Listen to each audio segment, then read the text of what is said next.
Cantwell. Thank you, Mr. Chairman. I'm going to yield to my colleague for a second to make a statement, then I'll finish with my questions. Thank you. I'll do my questions on the record because I have to leave, but I wasn't going to speak, and I appreciate Senator Cantwell's willingness to let me say a few words here, given what happened in my state this summer.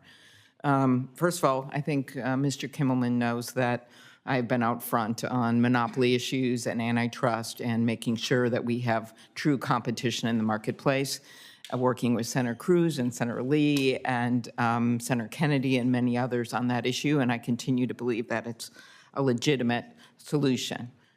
Secondly, I think what happened with the chair of the FCC was wrong in the last month. I appreciated Senator Cruz being out front on it. I truly do, and calling it out. And I'm looking forward to that hearing to try to get some sense into what's going on there with not just the Jimmy Kimmel moment, but many others.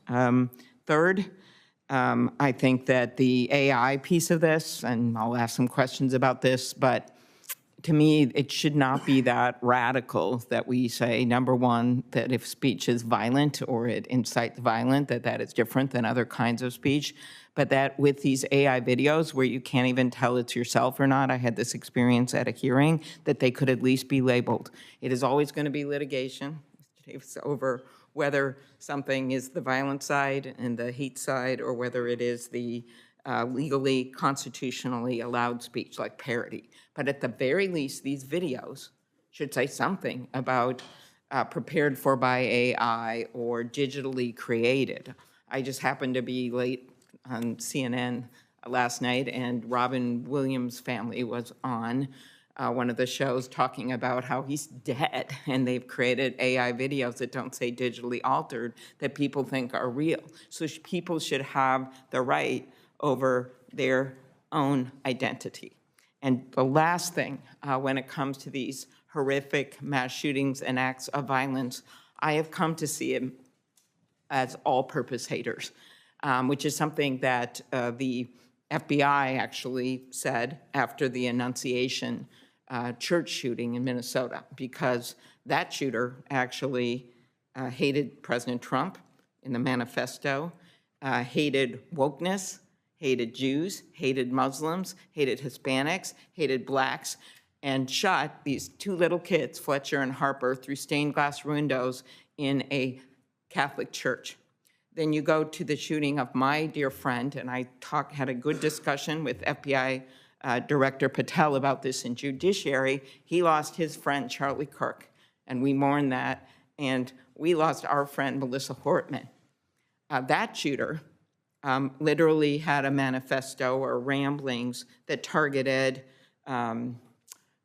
mostly, and in fact, all Democratic office holders, and he went to the houses of the people that he knew the addresses, and the ones that he didn't, he wasn't able to go to.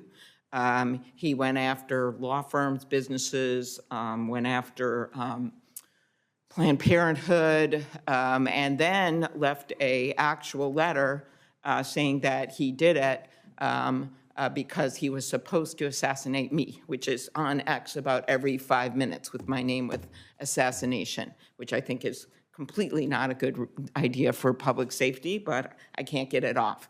So the point of all this is that to say it's one side or another, when you look at the Cato Institute report that came out this year of this extremism and what's triggering these basically mad murderers to commit these acts, whether it's in the Michigan temple or whether it is Charlie Kirk in Utah, I just don't think it is the right approach to be like it's one side or the other. These people have been targeted in their heads, and they go out and create these mass crimes. And it's on us to figure out what's triggering them and to actually do something about it instead of playing the blame game. One of my answers is an assault weapon ban, or at least 21 years and under. That would have helped in Uvalde, Buffalo, Parkland, doing something about this instead of just blaming each other. Thank you. Thank you. Senator Fisher. Thank you, Senator Schmidt. Mr. Davis, government censorship in the name of fact-checking is an unacceptable